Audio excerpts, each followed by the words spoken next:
Support for Up to Date is provided by Geisinger, providing world-class care for our community, here where it matters. Hello and happy Monday. Welcome to Up to Date from WVIA News. I'm Sarah Scinto, here to get you caught up on all the news you might have missed over the weekend. Today, we have an update on the helicopter crash that injured 2 state troopers and killed a Cessna pilot. And charges were dropped against 1 suspect in a Luzerne County murder case. It's Monday, August 24th. Let's get you up to date.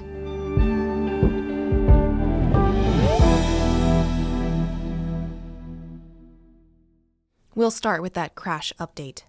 Federal investigators have retrieved data cards from a Pennsylvania State Police helicopter and a Cessna plane that collided at a small airport near Carlisle last week, killing the plane's pilot and injuring 2 troopers. WVIA's Roger Dupuis explains.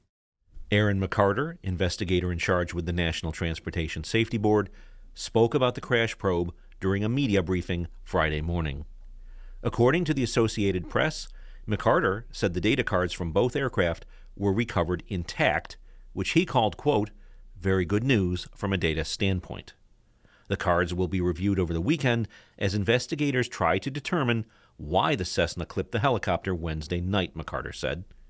The crash at the small airport in Carlisle involved a Bell 407 helicopter and a Cessna 150, according to the Federal Aviation Administration.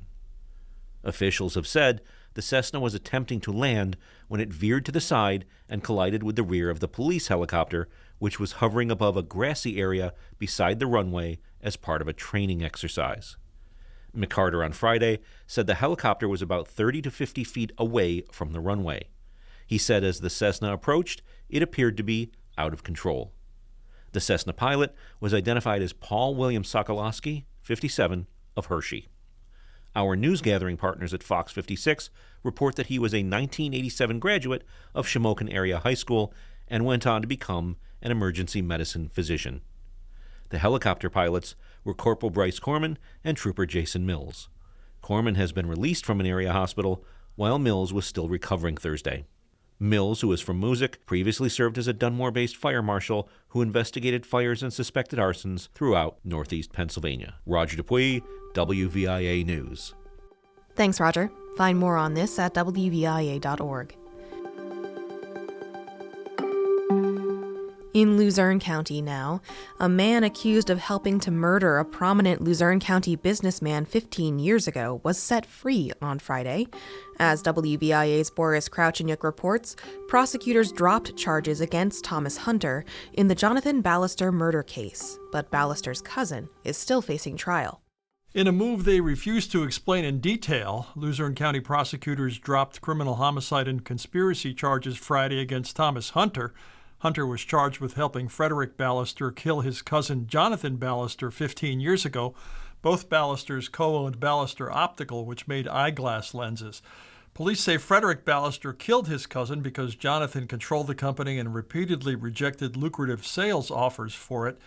He's scheduled to go on trial in October. The company was sold after Jonathan Ballister died.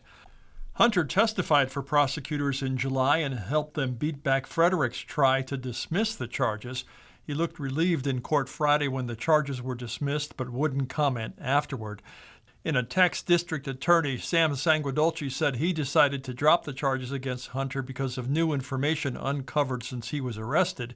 He said the reason will come out when Ballister goes on trial. He wouldn't explain further. A judge barred lawyers from talking about the case outside of court.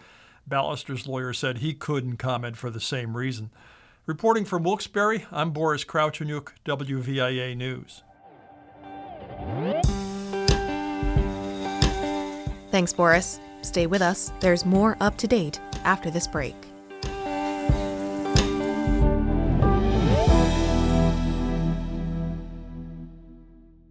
The work we do is only possible thanks to your support. I'm Lydia McFarlane, healthcare reporter for WVIA News. We're proud to bring you the best news and information out there. Go to WVIA.org/news to see for yourself. Welcome back. It's time once again for News Voices. This week we're discussing the fight over Luzerne County's anti-discrimination ordinance. Here's more. I'm Roger Dupuy, and I am sitting in this week as the host of News Voices. We're here with Sarah Scinto, who is normally the host, but the reason Sarah is sitting in this chair is because we have been talking about Luzerne County's anti-discrimination ordinance, which you and I have both reported on, but I wanted to talk to you, Sarah, as the reporter who's chiefly been in charge of that story, about the latest developments and where the efforts to repeal it stand as we sit here this afternoon. Yes. So as of August 10th, Right. Walter Griffith and his petitioner committee, Walter Griffith is a former Luzerne County controller, Right. have handed in a petition with some 15,000 signatures Yes. to attempt to either repeal the anti-discrimination ordinance, which was passed in June, or put it up for a countywide referendum or vote. As of today, which is August 19th when we're recording, Walter Griffith tells me that the signatures have not yet been verified, but the county has 20 days from August 10th to do so. Right. And, you know, Sarah, you've put a lot of work into the story. You've done a lot of great reporting on it. And one of the people you talked to was Joanna Bryn Smith on Luzerne County Council. So I want to come back to the issue itself. This petition, So I want to come back to the ordinance itself, which expands the categories of people who would be protected from discrimination in Luzerne County, people who the folks who passed it felt weren't adequately protected, right? And so you spoke with Joanna Bryn Smith from County Council, who spearheaded the effort, about why she thought it was important and what she thought it would accomplish. And I wonder if you could just speak to that briefly. Yeah, absolutely. So the way that Joanna describes it, so federal law and state law all have their own non-discrimination clauses and ordinances. Right. The way that Joanna talks about it is federal is the floor. Right. Right? So Right. that's like the bare minimum basics. Right. State is another level. Mm-hmm. And then, you know, counties and municipalities have the ability to expand protections, not take them away, only Right. expand them. Right. And that is what Joanna was attempting to do with this ordinance, add classes like veteran status is a protected class in this Right. ordinance. Income source is a protected class in this ordinance. Things like gender identity, sexual orientation, things that are not always specifically covered in federal and state laws. Right, right. And what you and I in our reporting both talked about is that there has been some misinformation, shall we say, about what the ordinance will and will not do. And one of the things that Joanna told you is that it absolutely is not designed, as some people would allege, to allow men to use women's bathrooms. No, yes. As Joanna states, and also Liz Bradbury, who was the author of the ordinance in Lehigh County, have stated that that is not in this whatsoever in any Right. way, shape, or form. Right. And, you know, one of the things that Walter Griffith acknowledged to me when I talked to him was that issue is passed and that's not what this is about. But I don't know that everybody who voted or supported the petition felt that way. Let me ask you, what happens if their petition is successful? So if their petition is successful, Luzerne County Council will have the option to repeal the ordinance. It will be brought before council, Right. basically forced by the petition. Yeah. And this is all a legal process within Luzerne County's home rule charter. It's the first time anyone's done it, Right. but so this is kind of uncharted waters for them, Yeah. but it is charted in the charter. Right. Right. So they will have 30 days to consider repealing the ordinance. If they do not repeal it, then it is placed for a referendum on the next available election. So at this point, that's going to be the spring primary in 2027. All right. Sarah, thank you for your coverage on this, and I know you'll keep us up to date as we move forward. Absolutely. Thank you for being here. Thanks, folks.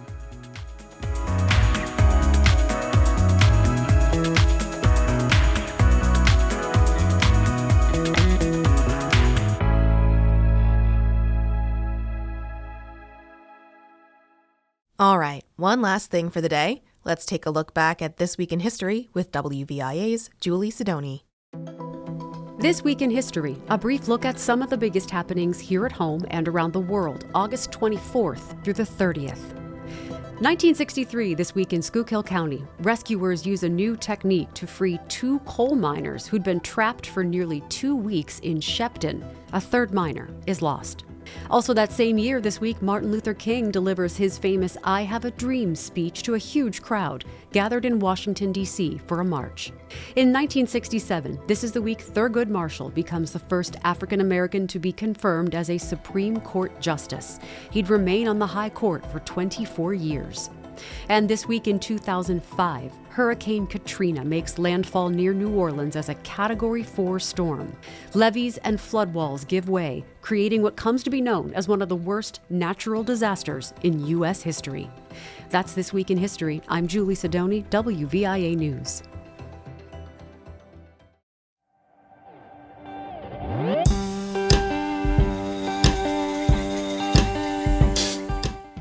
Okay, I hope you're feeling up to date and ready for the week. Find more stories at WVIA.org. I'm Sarah Scinto. Thanks for listening today. If you want to stay in the know, make sure you subscribe and tune in every weekday. Have a great day, everyone. I'll catch you tomorrow, right here on Up to Date.